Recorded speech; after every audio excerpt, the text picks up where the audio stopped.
안녕하세요. 킴킴 변호사의 호변입니다. 네, 안녕하세요. 킴킴 변호사의 김변입니다. 요즘 시끌벅적합니다. 유튜브에서 일어난 사건들이 인터넷 각종 포털 사이트에도 파장을 미치고 있고 논란의 주인공은 바로 이근대위죠. 이근대위. UDT 출신의 이근대위인데 일단 과거에 어쨌든 이근대위가 형사 판결, 유죄 판결을 받은 게 있고 죄명은 이제 공중 밀집 장소에서 추행이고 대법원까지 가서 확정이 됐죠. 그래서 원래는 이제 약식 명령으로 200만 원을 검찰이 이제 법원에 구약식으로 청구를 했는데 이근대위가 이 사건에 대해서 정식 재판 청구를 했고 1심, 2심을 거쳐서 3심까지 갔는데 1심에서 200만 원 벌금형이 선고됐고 그대로 항소기각 그리고 상고기각. 근데 이제 이근대위는 이제 사법 판결은 받았지만 자기는 억울하다. 한사코 그런 적이 없다, 억울하다고 하는데 이근대위의 주장은 이제 유튜브 매체라든가 각종 언론을 통해서 많이 노출이 됐고 왜 판결문을 저희가 입수한 판결문에 따르면 어떻게 왜 그럼 유죄를 판결했는지를 일단 우선에 역시 증거 싸움 아닙니까? 저희가 맨날 이야기하는 거지만 증거 싸움이다 보니까 판결문에는 형사 판결문에는 유죄가 인정됐을 때 증거의 요지라는 게 그렇죠. 나옵니다. 가장 중요하죠. 어떤 증거를 가지고 이 사람이 유죄가 됐느냐가 이제 표시가 되어 있는데 여기 보면 이제 D와 E라는 증인이 나옵니다. 판결문에 이렇게 적시가 되어 있는데 D 같은 경우는 피해자로 보여요. 왜냐하면 경찰 진술조서도 있고 뭐 진술서도 있는 걸로 봐서는 E 같은 경우는 D의 남자친구라고 합니다. 그럼 이 양쪽의 증언. 자, 근데 이것만 있으면 이근대위의 말을 조금은 신뢰할 수 있을 것 같아요. 근데 문제가 뭐냐면 CCTV 영상이 있다는 거예요. 증거에 CCTV 영상이 물적으로 있다는 건데 사실 CCTV가 뭐 음성이 녹음되거나 이런 건 아니긴 하지만 그때의 정황들을 보여줄 수는 있거든요. 이근대위가 반대로 걷고 있던 피해자의 왼쪽을 지나가면서 허리를 타고 손이 내려가서 엉덩이를 움켜쥐었다라는 건데 그리고 바로 즉각적으로 피해자가 그 손을 이제 뿌리치면서 뭐 하는 짓이냐라고 했다는 거죠. 그러면 아마 그때 어떤 행동이라든가 그때 분위기라든가 뉘앙스가 분명히 그 CCTV는 어느 정도 드러났었을 것이고 그러다 보니까 법원에서는 유죄를 인정한 게 아닌가 저는 개인적으로 이렇게 생각이 듭니다. 저도 같은 생각인 게 김변 말씀대로 우리가 간혹 이제 CCTV가 없는 사건들도 있는데 거기서도 이제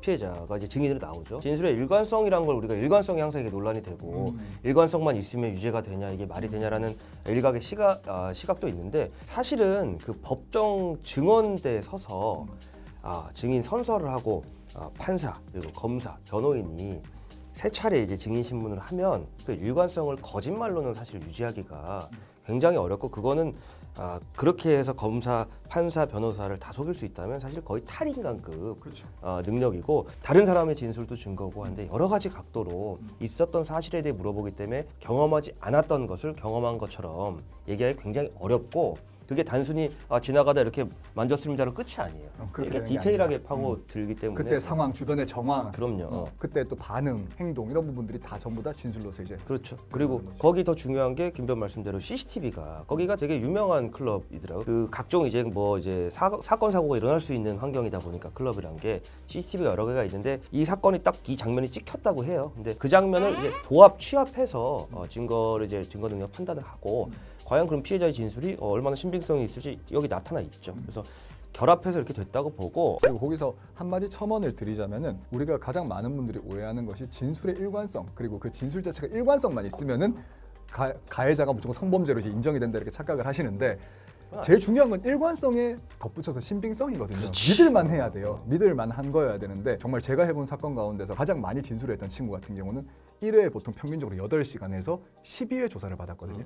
8시간 동안 12회 피해자가 8시간 동안 증언을 할 때도 8시간 증언을 심지어 제 기억에는 3번 한 걸로 알고 있거든요. 3번 한 걸로 기억이 나는데 근데 정말 이게 경험하지 않으면 알 수 없을 정도로 그 8시간 동안에 12번을 하면 100시간이잖아요. 거의 100시간에 육박하는데 정말 일관되게 다 자기가 왜냐면 경험했으니까 그러다 보니까 우리가 그냥 단순히 그냥 뭐 피해자 진술만 있어서 인정되는 범죄다 보니까 가해자한테 불리한 게 아니냐라고 말씀을 하시는데 사실 뭐 꼭 그렇지는 않다는 거예요. 맞아요. 그거는 사실은 뭐 피해 여성을 두둔한다거나 저희가 법원의 판단을 두둔하는 게 아니고 실제로 성범죄 사건은 특히 CCTV 없는 경우도 많기 때문에 진술에 말씀하신 일관성 그게 결국은 일관되고 구체적인 부분에 들어가서 더 일관될 때 신빙성이라는 게 부여되는 건데 그게 입증이 충족이 안 돼서 수사 단계부터 진술까지도 충족이 안 돼서 무혐의가 나는 경우도 굉장히 많고 그런 부분에 있어서는 좀 이근대의 주장에는 저희는 법조인으로서는 좀 동의하기는 이른 어렵다라는 생각을 드리고 또 이거는 어쨌든 판결에 대한 분석은 저희가 최대한 드라이하게 해드리려고 하고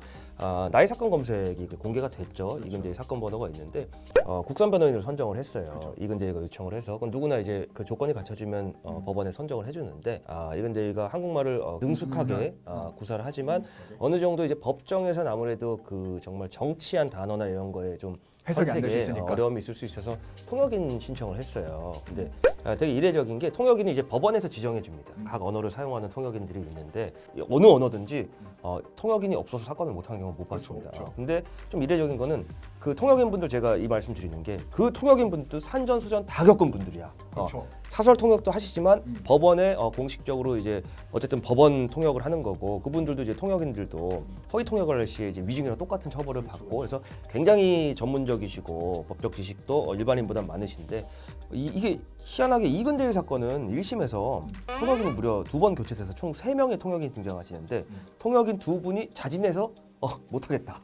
그러니까 그게 사임 요청서를 내시는데 사실 이게 할 말 아닌 게 어. 그게 뭐냐면 사실 되게 이례적인 경우고 이 부분에 대해 가지고 저희가 사실관계가 파악되지 않았으니까 조금 조심스럽긴 하지만은 이례적인 경우다. 왜냐하면 통역인이 스스로 사임을 했을 정도면은 어떠한 분명히 둘 사이의 갈등이라든가 문제가 있을 가능성이 높다라고 이제 저희는 볼 수밖에 없는 거죠. 그러니까 그거는 이제 저희가 그 판단을 정확히 할 수는 없지만 어쨌든지 좀 나의 사건 검색만으로 도출되는 정보에는 좀 일반적이지 않은 좀 사실은 상당히 이례적인 경우가 발생을 했고 여기에 더해서 국선 변호인도 한번 교체가 됩니다. 1심에서 그것도 마찬가지로 사실은 이제 국선 변호인이 법원에서 선정해준 피고인을 이제 고를 수가 없어요.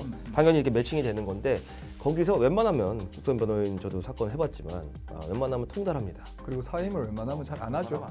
왜냐하면 법원에도 좋지 않은 인상이 또 찍힐 수도 있는 거고 그리고 또 이걸 사임해버리면 법원 재판의 진행에 지장도 주고 그러니까. 양심도 있고 변호사로서. 그렇죠. 근데 그래서 봤을 때 아무래도 이 사건을 이근대가 지금도 이제 강력하게 무죄를 주장하는 것만큼 사건을 진행하면서는 본인은 억울할 수 있죠. 뭐 그거에 대해서는 우리가 비난할 수 없습니다. 근데 좀 굉장히 많은 애로사항이 있었던 재판이 아니었을까. 쉬운 재판이 아니지 않았을까. 그리고 또 이제 김용호 씨가 이 사실에 대해 가지고 이제 처음으로 유튜브에서 공개를 했더니 이근대위가 김용호 씨를 허위사실적시 명예훼손으로 또 고소를 했어요. 업무방해라. 그렇죠.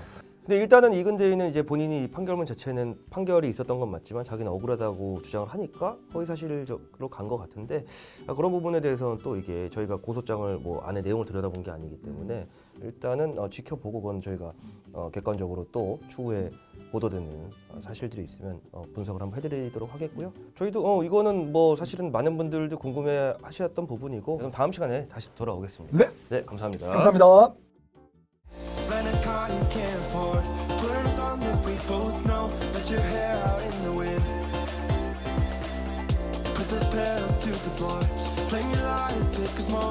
Put your broken rib off, wafers on. Doesn't matter if the sun goes down. We'll still be up, still be up. Don't care about the place we